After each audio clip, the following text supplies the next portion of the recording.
We all saw what happened with Kyrie Irving and how it eventually divided the NBA community into two parts, the people who supported the suspension and the ones who think the situation wasn't handled properly. And from the looks of it, Charles Barkley belongs to the second category. He recently slammed the NBA for how they dealt with everything. Stay tuned as we tell you all about this and much more in today's video. First up, here's what's going on. So Kyrie Irving was suspended for sharing the link to an anti-Semitic film on his social media, and pretty much everyone condemned this. Adam Silver even sat down with him to talk about his actions. Irving was given a lot of opportunities to apologize for all this, and the third time turned out to be the charm as he finally somewhat apologized, which was followed by his suspension. What's interesting about this is not long after, owner of the Dallas Cowboys Jerry Jones was exposed as a racist when pictures went viral of his younger self standing outside Little Rock High School, preventing 6 black students from entering the school as they tried to end segregation. Not much was done regarding this, and the media didn't even ask the players their thoughts, at least not until they were called out by LeBron James over their hypocrisy. And well, this led to people criticizing the way everyone had dealt with the Kyrie Irving issue and how there are double standards in sports when it comes to black athletes. Most recently, Charles Barkley has joined the conversation, and he's opened up about how everything left him disappointed. Following up, here's what Barkley had to say. The TNT analyst shared his thoughts on CNN recently, saying that everyone had a right to say and feel what they want to. He also emphasized that there's freedom of speech, which is hardly any use because people end up getting repercussions for sharing their thoughts. We're not quite sure if we agree with him because he's got to understand that Irving's actions did hurt a community, and the basketball player himself later confessed that he didn't believe everything that was shown in the documentary. But yep, we understand the reaction might be perceived as harsh by some people. All in all, he believes that the NBA really dropped the ball when it came to figuring out how to deal with the chaos. He confessed that even though he didn't know the player, he still stood against the treatment Irving ended up getting. Honestly, all of this makes sense because black players have been subjected to such unfair treatment that their actions are blown out of proportion while others hide behind their privileges. Nothing comes out.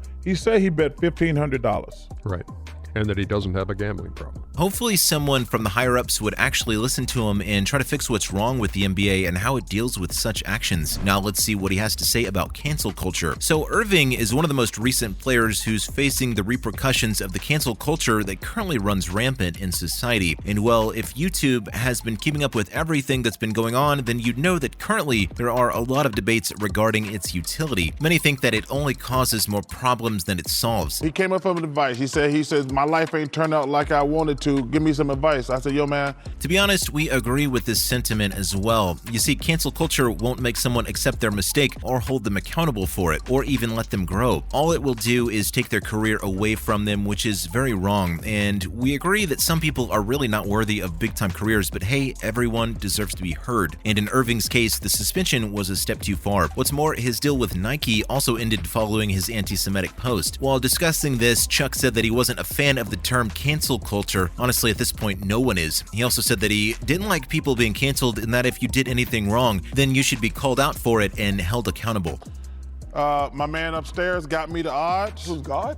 Besides, if you really think about it, it seems as though Irving only apologized to get everyone off his back. Till the very end, he was certain that he'd done nothing wrong, so maybe someone should have sat him down and discussed the problem with him rather than just canceling the player. Up next, what was the right way to deal with this situation according to Barkley? So by now, we know that if Chuck was the one handling the situation, there's no way Irving would have been handed a suspension without pay. The player ended up returning to his team after missing 8 games, which actually ended up affecting the team's performance as well. Barkley thinks the calling out part was fine, but anything beyond that was a bit too much. Now, you might not agree with this, but think of it this way. Irving, after all, returned to the courts, but who's to say that he's changed his thoughts regarding the subject? And there's even a possibility that he might end up holding a grudge. So instead of being shoved away after you make a mistake, it's important that the authorities and relevant people call you out and make sure you understand the severity of your actions. Barkley said that he's been called out for saying stupid things and he doesn't have a problem with it. Maybe the NBA should try dealing with problems in this manner and see if things work out. Apart from this, the former player also added that very few people were canceled, which makes complete sense since usually people with influence and power are able to get out of it without much harm to their reputation. That's all we have on Kyrie Irving's suspension and how Charles Barkley thinks the situation was mishandled. Now let's move on to Barkley and his generous tip worth $25,000. If you make it to the big leagues, there's a huge chance that money would soon be raining down on you. And if you're a big-time player like Charles Barkley, then you could expect that rain to turn into a full-fledged hailstorm. storm. Many players end up earning wealth that lasts for generations through their NBA careers, and if they invest it wisely enough, then their net worth just continues to grow. The pies were good back in the day. This is an auto-tune moment. It's going to be a cartoon.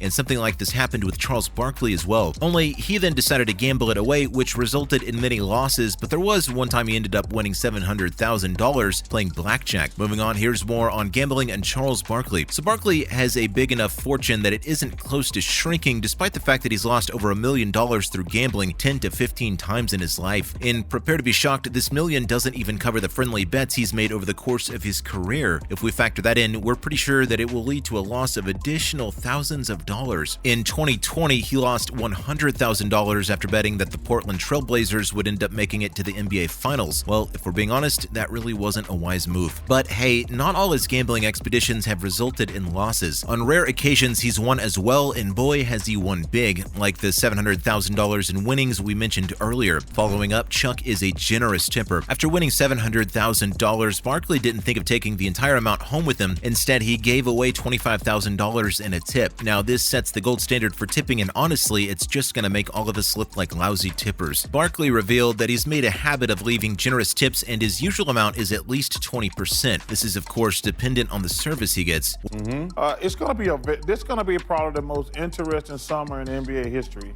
Well, this makes the $25,000 tip seem like no big deal, and we're honestly considering starting working at the restaurants that Barkley usually eats at. His one tip would be enough for a well-deserved break. Lastly, here's what the TNT analyst said about his big tip. While talking to CNBC about his practice of leaving generous gratuities, Barkley said it was important to him since people in such fields mostly survived on tips. So handing them the extra money hardly had any effect on his wealth, but there was a huge possibility that it might just be enough to change the other person's life. What's more is that the Hall of Famer thinks he should have tipped more of his blackjack winnings. He said that the $25,000 were only 3% of what he won, so he could have afforded to give more away, but the only thing that kept him from doing that was the fact that when you lose money, they don't give you the money back. Well, sounds fair to us. And it's really good to see the NBA star using his money in such a way. We can't even imagine how happy the tip must have made the dealer. That's a wrap for this video, folks. Did the NBA deal with the Kyrie Irving situation in the right manner? How much tip would you leave if you were Charles Barkley? Let us know what you think in the comments below. Make sure to give this video a thumbs up and subscribe to our channel for more awesome videos like this, and we'll see you in the next one with the latest updates. Everybody,